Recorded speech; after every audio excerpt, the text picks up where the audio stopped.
Hi everyone, welcome to this lab about cellular respiration and kombucha. So I am going to go through all of this with you. I do want to remind you that if you decide to put your specific slide deck into present mode, all of these little tabs are linked just like a real notebook, so it will take you directly to that section if you ever need to kind of like flip your pages in that way. I thought it was a really cool thing. So yes, let us talk about kombucha. At this point, we should know what cellular respiration is. So, specifically, this lab is about anaerobic cellular respiration, which means that we are not going to be using oxygen for cellular respiration to make ATP. However, yes, there is still kind of a component of allowing oxygen into our setup to help the process go faster. So, as we click through here, um, at the moment, I don't actually have like real life kombucha to show you because we're about to go make it. But this picture here is a good indicator of what it looks like. So, just as a side note, this directions page will be filled in for you when you are doing this lab. I wanted to hold off personally to film everything. That way I can link the videos in the directions for you as well. So let's go to the question first. And I will be answering your questions like, what is kombucha? So the question we're going to be asking for this specific lab that we are doing is, what can brewing kombucha show us about cellular respiration?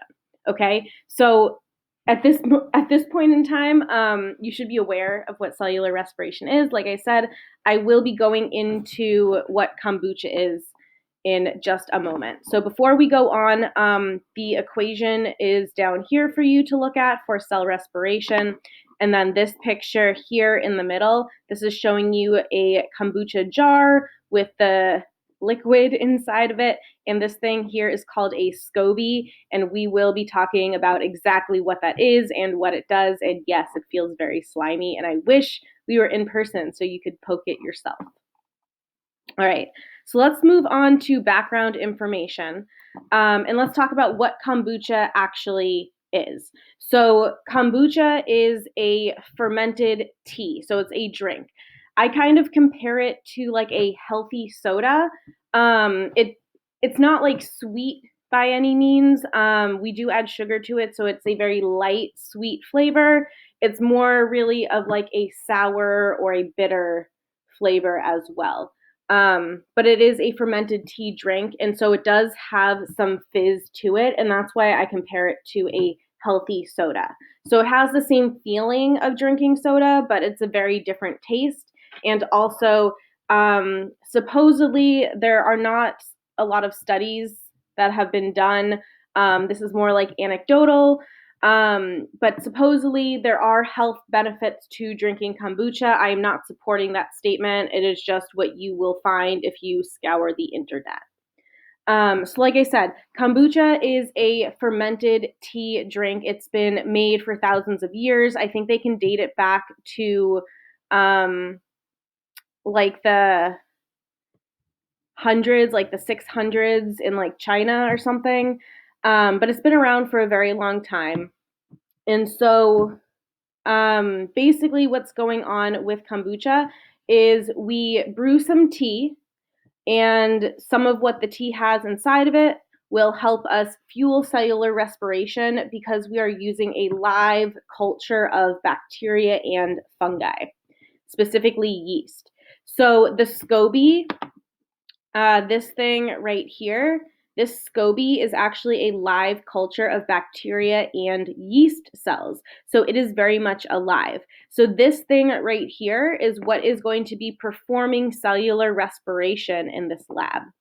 So that thing, like I said, is called a SCOBY. So SCOBY. And it stands for symbiotic culture of bacteria and yeast. And like I said, this is what is performing the cellular respiration. So when you put it in the tea with the sugar, it has all of its ingredients to make ATP for the bacteria and the yeast.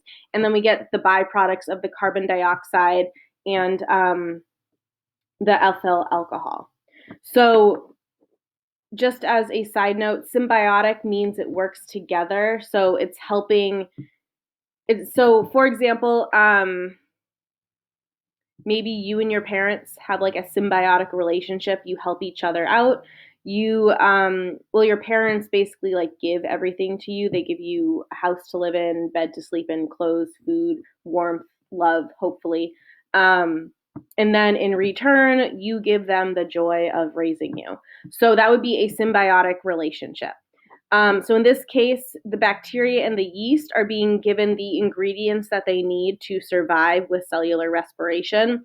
And we are getting a fermented tea drink that is very, very popular. So that's what this is talking about when it says a SCOBY. Now, like I said, we are kind of putting all of these ingredients into a pot. I will be taking you into my kitchen for the actual procedure here.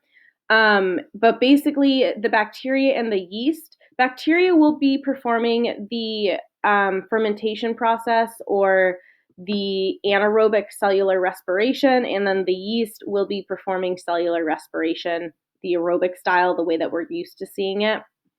But the idea here is that we're adding tea, which contains caffeine, which is an ingredient that the bacteria need and the yeast need in this case, just this specific case.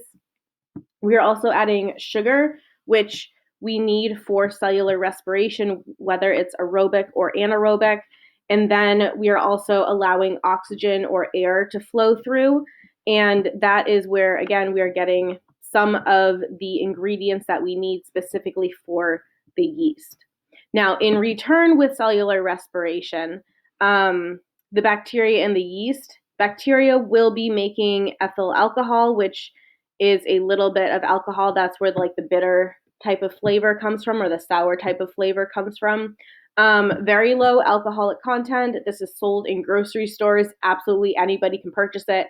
You are not going to get drunk drinking kombucha. You will more likely get the runs. But it is in the overall product. And then also as well, the carbonation, the carbon dioxide, that is why kombucha has a little bit of a fizz to it. So this here is just reviewing cellular respiration with you. You can read it for yourself, but basically for aerobic cellular respiration, 3-step process, glycolysis, the Krebs cycle, and the electron transport chain.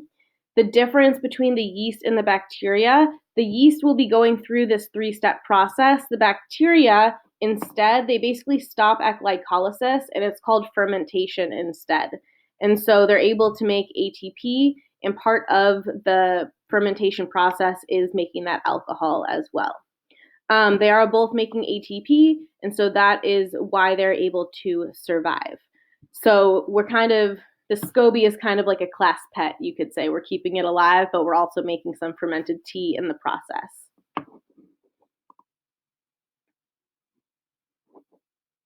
All right, so for the background information, it is your job to answer these questions in the table over here. So you're going to write the equation for cellular respiration, which is in your notes. It's also in the background information and on the question slide. You're going to list the reactants for cellular respiration. So what are the ingredients? You're going to be listing the products for cellular respiration. What are we making? You need to let us know which cell organelle does cell respiration for us, which again should be in your notes. And then you should be letting us know what is the difference between aerobic and anaerobic cell respiration. Again, you can find this in your notes. So please make sure to stop the video, answer these questions before moving on, and I will see you when you are ready. Why is this? When you are ready for your hypothesis.